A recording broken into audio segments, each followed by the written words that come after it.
Oi, gente, que bom que você está aqui. Seja bem-vindo. Mais uma vez estamos juntos para conversar sobre Bíblia, Bíblia a partir do zero, uma conversa de gente comum para gente comum, não é uma conversa de especialista para especialista. A gente não é tão especialista assim. Hoje eu quero conversar com você algo que já vínhamos proseando há um tempo atrás. Eu não posso espiritualizar a leitura do texto, achar que tudo é espiritual. E aí nisso eu acabo arrancando a materialidade do texto, arrancando a concretude daquilo que estava presente no texto. E dessa maneira eu acabo também contaminando uma possível ou possíveis interpretações do texto. Querem ver um outro exemplo? No Evangelho segundo Lucas, no capítulo 13, eu encontro um Jesus que está em plena Jerusalém, o centro do poder judaico, vamos dizer assim, uma capital regional, também importante para o Império Romano.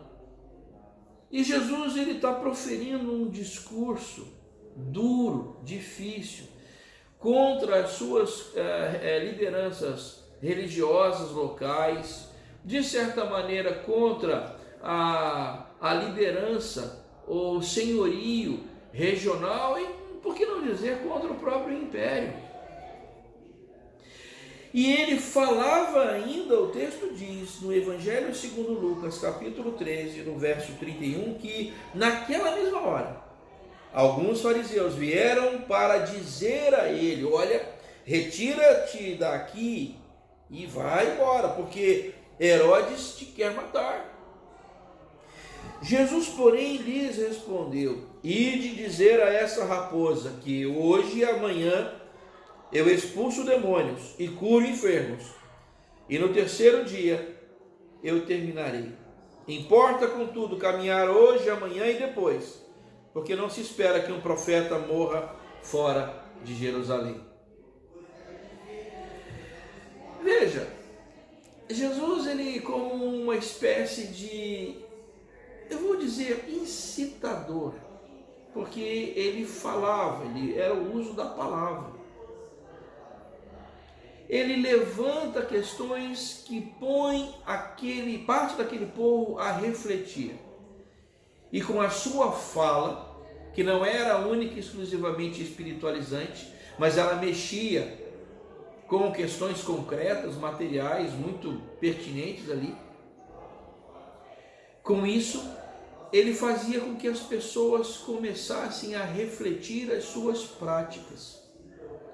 Só que à medida que as pessoas começavam a refletir, isso acabava invocando, de certa maneira, um embate com as velhas práticas. Veja, gente, esse discurso de Jesus era um discurso tão poderoso, por conta do poder das palavras, que o próprio governante, ele dá o recado: olha, manda ele sair daqui, porque senão eu vou pegar ele. E o que é curioso, que esse Jesus, que em outro dos vídeos nós dissemos que era, quando criança, sua família foi uma refugiada política, esse mesmo Jesus, nesse momento, ele atua como um incitador, como uma liderança política, por que não dizer? Só que aqui ele não tem exércitos, ele sequer tinha armas. É curioso como em um outro trecho fala que no meio dos seus discípulos havia uma, talvez duas espadas somente. Duas espadas não é exército. Esse mesmo Jesus é o que, com o poder da palavra, não se intimida ante a fala, a ameaça do poder local.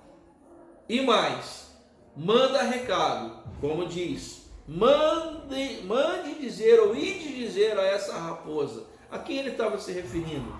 Ele estava chamando o governante local, o rei Herodes, de raposa. Você não acha que essa fala de Jesus, ela destoa muitas vezes daquela maneira espiritualizante que nós idealizamos esse Jesus do Novo Testamento? Gente, Jesus era alguém, segundo as páginas da Bíblia, profundamente encarnado com a sua história, com o seu povo, com o seu lugar.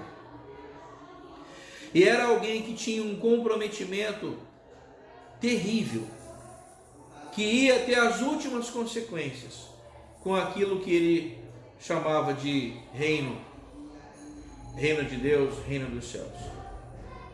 Por isso, quando eu leio esses textos, quando eu leio trechos como esse, eu preciso atentar para uma outra leitura, que não é aquela idealizada no mundo das ideias, que não é uma leitura espiritualizante, porque aqui a leitura é engajada e ele é capaz de se dar, se doar por aquilo que ele está pregando. Isso nos põe a pensar, gente. Quando eu leio a Bíblia, eu preciso entender que ela me constrange a tomar posições, a rever conceitos, a refletir posicionamentos.